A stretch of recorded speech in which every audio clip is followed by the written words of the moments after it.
First video में हमने censorship के लिए बात की थी। तो सेंसरशिप मीन्स क्या होता है? रेडियो, मीडिया, टेलीविज़न, इस न्यूज़पेपर, इस पर रोक लगा देना। इस पर रोक लगाने का काम किसने किया बच्चों? नेपोलियन ने किया। नेपोलियन वही न्यूज़ पब्लिश होती थी जो नेपोलियन चाहता था। इस तरह से नेपोलियन ने सेंसरशिप जो है वो लगा दी। लेकिन उसका जो शासन था, टाइम पीरियड था, वो ज़्यादा दिन नहीं चला और एक बहुत बड़ी वॉर हुई थी जिसको वाटरलू वॉर के नाम से जाना जाता है। 1815 में यहाँ जो नेपोलियन था वो defeated by European power. European power कौन कौन सी थी? Britain, Russia, Persia, Austria. Collectively इन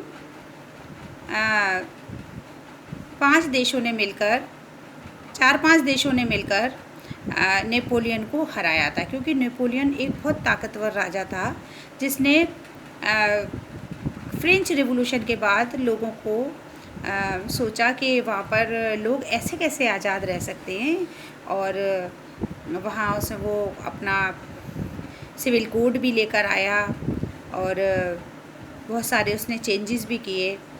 लेकिन ब्रिटेन, रशिया, पर्शिया और ऑस्ट्रिया जैसे 4 देशों ने मिलकर उसको हरा दिया।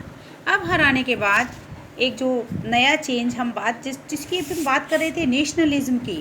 तो नेशनलिज्म का मुख्य फंडा क्या होता है कि एक ऐसा नेशन स्टेट चाहिए, आप देखिए, जहाँ पर हमारी अपनी लैंग्वेज हो, नेशनल लैंग्वेज हो, हमारी जो हिस्ट्री हो जिसको हम लोगों को बता सकें, हमारा जो ट्रेडिशन है उसको हम मान सकें, हमारी जो गवर्नमेंट है उसके साथ हमारा एक एग्रीमेंट हो, राइट टू वोट सभी के पास हो, तब हम एक नेशन स्टेट की कल्पना कर सकते हैं। अगर हमें एक नेशन स्टेट को इमेजिन करना होगा तो हमारी अपनी लैंग्वेज होनी चाहिए, हमारी हिस्ट्री, हमारा ट्रेडिशन, हमारा जो गवर्नमेंट है विद द एग्रीमेंट गवर्नमेंट का एग्रीमेंट किससे होना चाहिए? गवर्नमेंट कौन बनाएगा? गवर्नमेंट बनाएंगी वहाँ की जनता, तब जाकर एक नेशन स्टेट बनेगा।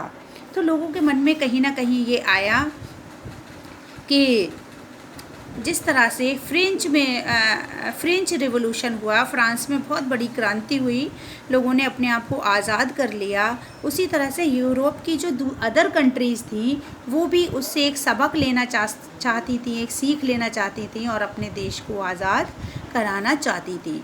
और हम ये भी कह सकते हैं कि फ्रेंच रिवॉल्यूशन एक ऐसा रिवॉल्यूशन था जिससे सभी ने सबक लिया और उसको अपने यहाँ अप्लाइड किया। अगर हम इंडिया की बात करें तो nationalism in India, next chapter में आप देखेंगे कि भारत में राष्ट्रवाद कैसे आया।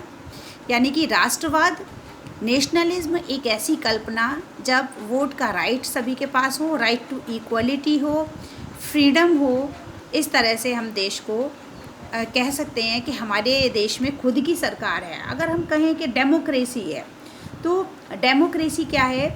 ये एक ऐसा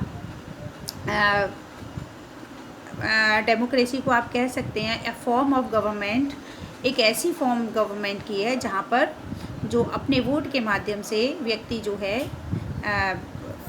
अपनी सरकार को चुनता है और बनाता है।